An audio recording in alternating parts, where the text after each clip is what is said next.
Story 1. Odd Companions. My son George has always attracted the strangest friends, and I'm still not sure why. Ever since his early years, he seemed to draw in the kids everyone else would call weird. I have countless stories about this, but one in particular sticks out like a thorn. It happened when he was in 4th grade, shortly after we moved because of my husband's reassignment. Being new at his school, George still maintained his outgoing, friendly nature, so my husband and I weren't overly concerned about his ability to make friends. As a family, we were adjusting well, and everything at school seemed to be going fine for him. I was overjoyed the first time I met all of George's classmates' parents. They all appeared to be honest, upstanding people. A few months after our move, I received a call from his school in the middle of the day, asking that one of his parents come in to discuss an incident involving him and another student. Since my husband was at work, I took on the responsibility and agreed to meet with the principal after picking George up. I remember feeling a mix of anger and confusion, anger because I assumed my son had been in a fight that might require punishment if he were at fault, and confusion because physical altercations were completely out of character for him. While walking him to the principal's office, he refused to answer any of my questions about what had happened, which was very unlike his usually talkative, oversharing self, so his silence was unsettling. I assumed he might be embarrassed or scared, and thus didn't think too much of it. The principal then asked that George sit in the waiting room outside his office, leaving me there after closing the door behind him. He directed me to a chair in front of his desk, where I sat as he began asking questions about George, questions like how he behaved at home, whether he listened, if he ever talked back, or if he was respectful. I had nothing but positive things to say. George was an extremely well-behaved and respectful boy, and I was just stating the objective truth. Eventually, the principal explained why I had been called in. Apparently, George had gotten into a brief altercation with a classmate named Sebastian after recess. I inquired about the circumstances, and this is what I was told. The two had been the last students outside, walking up the stairs together when, out of nowhere, George pulled an eraser from his pocket and struck Sebastian over the head, causing him to collapse and start screaming. I was utterly baffled, as it was completely unlike George to do such a thing without provocation, and I had even heard him speak fondly about Sebastian, as if they were close friends. I pressed the principal for more details, but he admitted that no one had actually seen the incident. Both boys had merely confirmed the story independently. He then assured me that George wasn't in serious trouble since a minor fight wasn't too uncommon, explaining that he just needed to inform me and that no further action would be taken, which calmed me down. After that, he excused me, so I left with George still remaining silent about the whole matter as we drove home. It wasn't until right before bedtime that George finally broke his silence, perhaps frustrated by his own quiet that night. He explained that Sebastian had tricked him. When I pressed for more details, he revealed that they had been playing make-believe Street Fighter, and following Sebastian's instructions, he pulled out an eraser to perform a knockout move. Out of nowhere, Sebastian fell to the ground and pretended to be hurt, then whispered in George's ear that he'd seriously hurt him if George didn't act as though he had attacked him. So that's exactly what George did, and all the teachers assumed it had been a real fight. I was understandably very upset. My little boy had been manipulated and falsely accused. Instead of going back to the school, I decided to handle it myself that very night. I found Sebastian's mother's phone number in the school directory and called her. She introduced herself as Maggie, and I was taken aback by how sweet and genuine she sounded. She explained that she had already heard the true version of the story from Sebastian and had reprimanded him. I found it odd that Sebastian would confess the truth to his mother so quickly, but I was relieved I wouldn't have to convince her otherwise. Maggie then mentioned that Sebastian had always had some minor behavioral issues and sometimes acted as if he were a completely different person. As she continued, I began to feel sympathy for him. It sounded as though he wasn't fully in control of his actions. Maggie suggested that the boys schedule a sleepover to make up for the incident and to help them become better friends, which I thought was a great idea. She kindly offered to host, and I was very appreciative. That weekend, I drove over to her house with George, who had returned to his bubbly, talkative self. Maggie welcomed me in, and while the boys played Battleship in the basement, the two of us got to know each other over a glass of wine.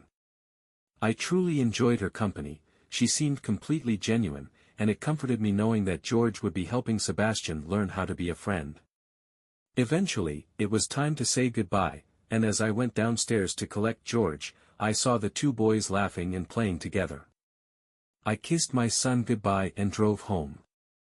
The next morning, when I went to pick him up, he was waiting at the door with all his things and a smile on his face. I assumed the sleepover had gone well. I said good morning to Maggie and loaded George's stuff into the car, but as we drove away, he suddenly burst into tears. Worried, I asked him what was wrong, and what he told me was truly jaw-dropping. George explained that everything had been fine until bedtime. The boys had set up 2 air mattresses side by side in the basement, and everything seemed normal when they went to sleep. But later that night, George woke up and wasn't sure why. He then heard a whispering sound coming from the bathroom, whose door was slightly ajar and illuminated by an unusual, flickering light, not like a normal bathroom light, but more like candlelight. He listened closely and realized that it was Sebastian talking, but not as Sebastian normally did. Sebastian wasn't speaking as himself, he was calling himself Mr. Jim. George felt completely frozen, as if Sebastian believed he were someone else, and was conversing with his own reflection in the mirror. Then the candle went out, plunging the room into darkness, and George squeezed his eyes shut, pretending to sleep.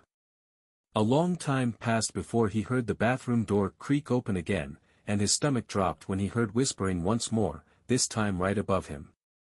The whispering continued for a while, with words he couldn't understand that didn't even sound like English. Eventually, Sebastian went back to sleep as if nothing had happened, and in the morning he acted completely normal. George never dared ask him about it. When George finally told me what had happened, I was horrified. My gut told me this wasn't just childhood imagination, something was very wrong. Unsure of what to do, I decided to call Maggie first. At first, she laughed it off, saying that Sebastian had always been a creative kid, but as I pressed her, her voice faltered. She eventually admitted that his so-called behavioral problems were more serious than she had let on. One psychiatrist had even suggested he was showing signs of multiple personality disorder. Maggie mentioned that they had already moved twice because Sebastian had been kicked out of school, and she spoke in a hushed tone. I was stunned and furious. Why hadn't she told me this before? Why would she put my son in such danger? Then, unexpectedly, she begged me not to notify the school. I didn't know what to say. Part of me wanted to respect her wishes, but another part knew something was terribly wrong. I blurted out an "okay" and hung up the phone before she could reply. I told myself I'd make a decision by the end of the week, but I never got the chance. That Monday, Sebastian, whose full name was Sebastian Fallon, attacked another student at recess. The incident was serious enough that the school sent out a vague statement to all parents. By the end of the day, I learned that Sebastian had been expelled.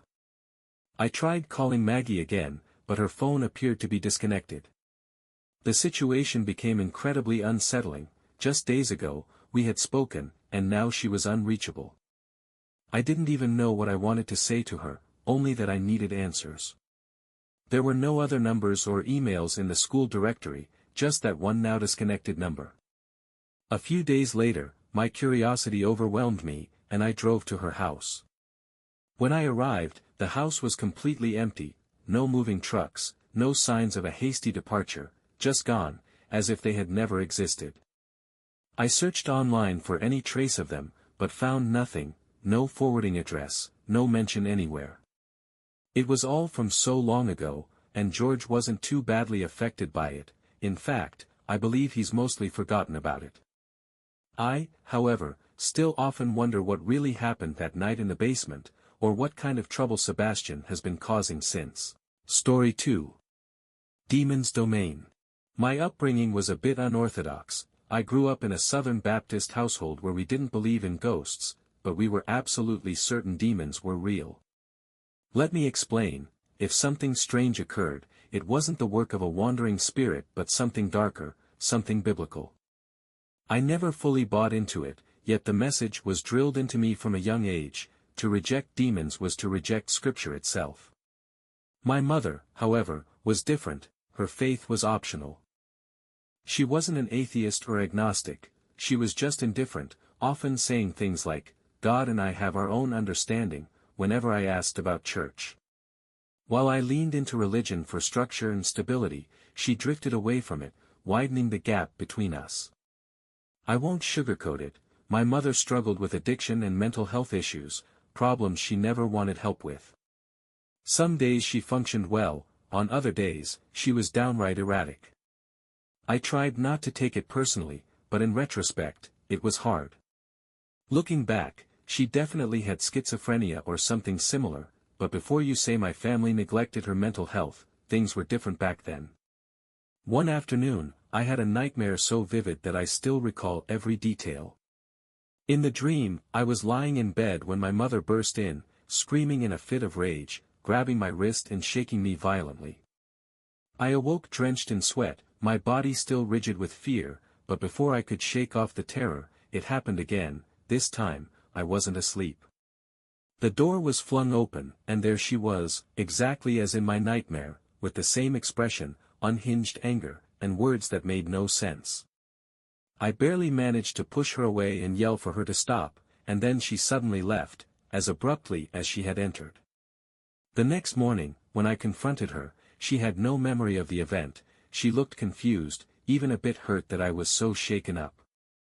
I told myself it must have been a coincidence, a bizarre overlap between my subconscious and her mood, but a part of me wondered if it was something worse.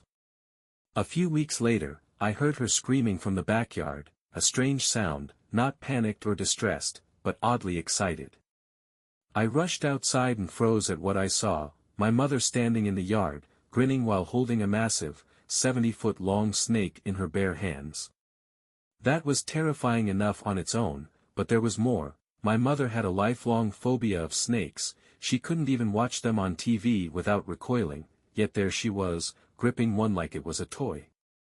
She motioned for me to come closer so she could grab the snake, and I took a step back, shaking my head and exclaiming, "Mom, what the hell?" The look in her eyes told me she couldn't even process my words, she just smiled wider and tilted her head as if trying to scare me. I couldn't handle it, so I turned and ran back inside, slamming the door behind me while my heart pounded.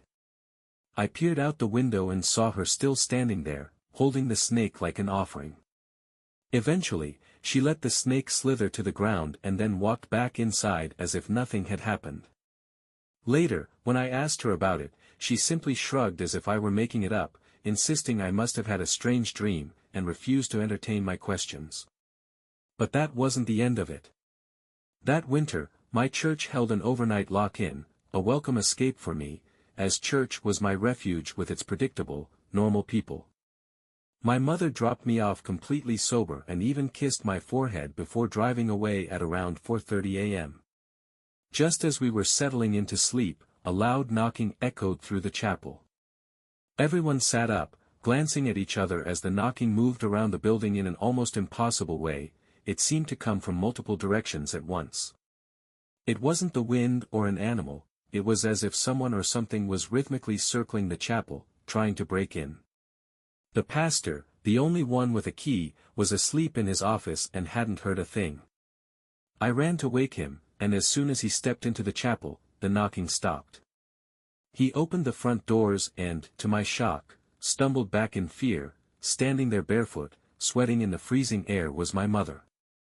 Her clothes were disheveled, her lips were moving but I couldn't make out her words, and she didn't acknowledge the pastor, her eyes locked onto mine. Almost immediately, a slow, unsettling smile spread across her face as she walked toward me. I wanted to run, and although the pastor tried to hold me back whispering, "Stay here," I felt completely powerless and had no choice but to climb into the car with her.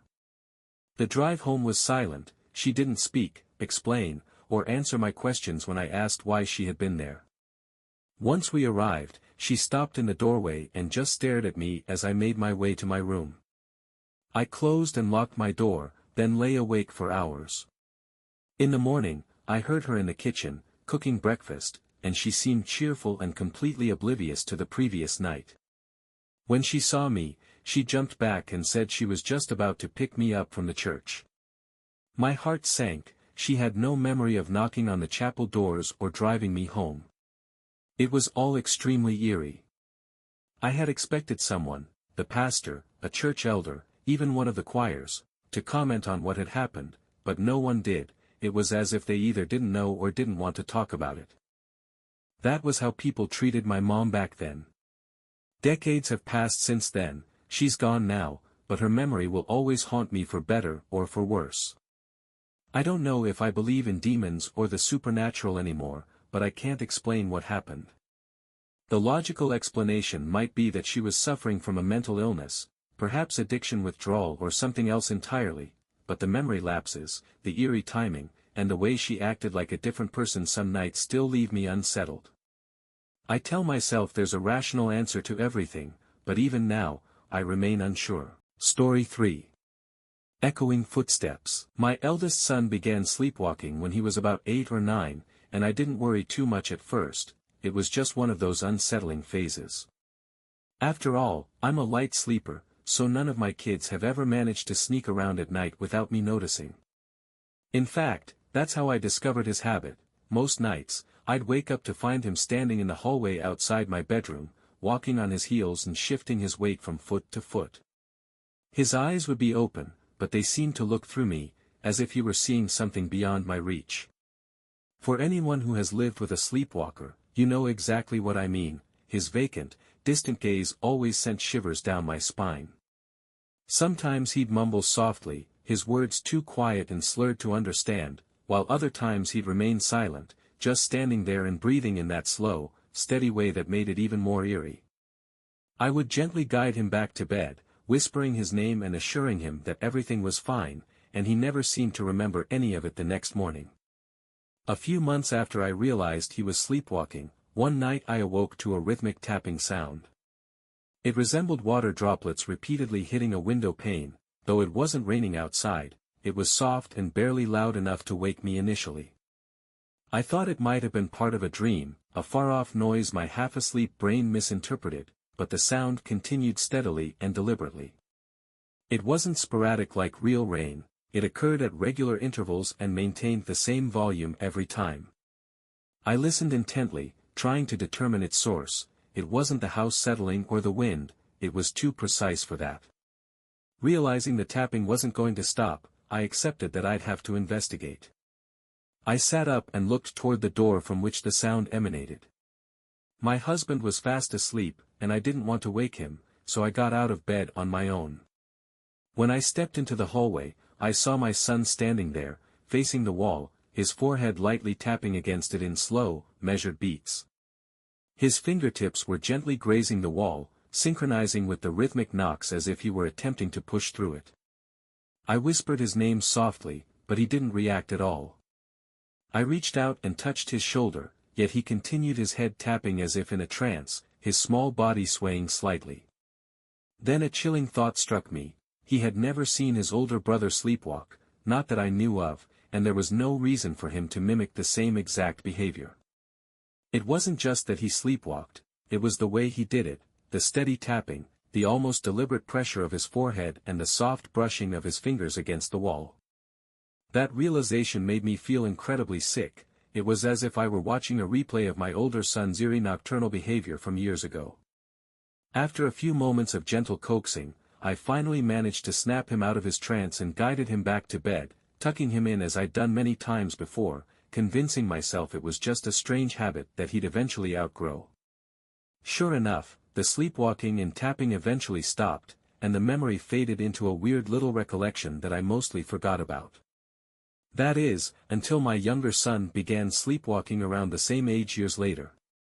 At first, I brushed it off. Kids go through phases, and sometimes certain behaviors repeat. But it was uncanny that both of my sons started sleepwalking at the same age. Over time, I began noticing little details that filled me with growing concern.